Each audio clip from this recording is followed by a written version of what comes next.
Yaradılış 44. bölüm. Yosif dener kardeşlerini. Yosif dedi ev hizmetçisine, "Doldur bu adamların torbalarına yemek, ne kadar taşıyabilecekler. Her birinin gümüşünü torbasının ağzına koy. En küçüğün torbasına gümüşlen bile koy benim gümüş çölmemi de." Hizmetçisi yaptı öyle, nice söyledi Yosif. Sabahleyin yerken misafirleri eşeklerinden geçirdiler eve. Kardeşler çıktılar kasabadan ama daha uzaklaşmadılar. Açan Yosif dedi hizmetçisine, "Çabuk yetiş onları. Yetişip söyle onlara, siz niçin iyilik için kötülük yaptınız? Niçin çaldınız çorbacımın gümüş çölmeğini? Hangisinden o içer hem onundan fal çeker. Siz kötülük yaptınız." Ev hizmetçisi yetişti onları da söyledi bu lafları. Kardeşler dediler, "Çorbacımız, niçin böyle laf edersin? Biz senin çırakların, bu işi yapamayız. O gümüşü bile hani bulduk torbalarımızın ağzında, biz geri getirdik Kanaan toprağından.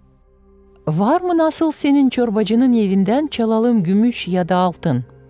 Eğer birimizde kaybeden iş bulunursa, o öldürülsün.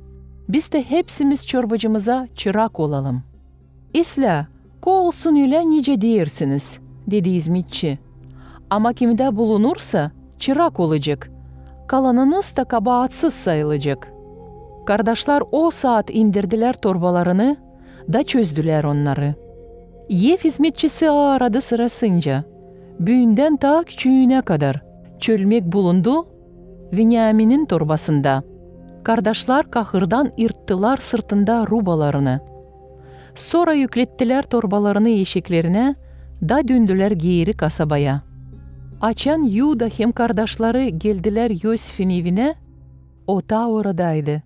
Onlar diz çöküp baş eğildiler onun önünde yere kadar. "Nasıl yapabildiniz bu işi?" dedi onlara Yosif. "Bilmirsiniz mi hani benim gibi insanlar becerirler fal çekme?"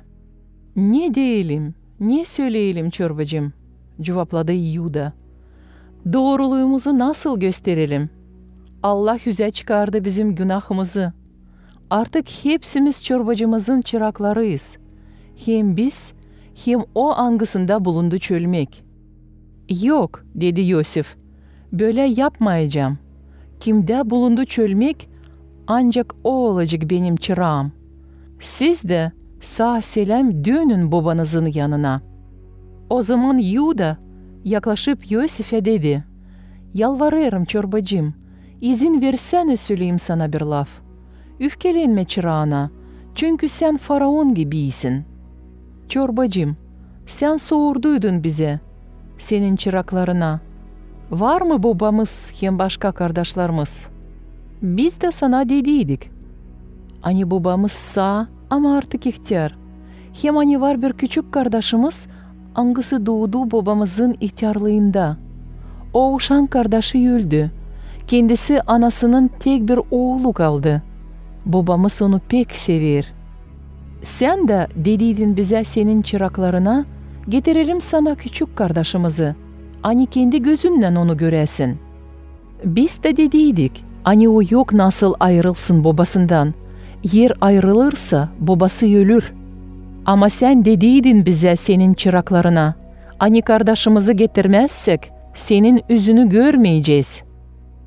Döndüğünün senin çırağına babamıza, biz anlattık ona senin söylediklerini. Açansa babamız gene sımarladı getirelim biraz buğday.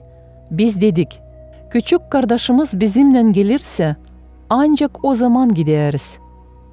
Küçük kardeşimiz yanımızda olmazsa nasıl bakarız o adamın gözlerine? Bizim babamız senin çırağın dedi bize böyle. Siz bilirsiniz, karım bana doğdurdu 2 çocuk. Birisi kayboldu. Biz belli onu paraladılar canavarlar.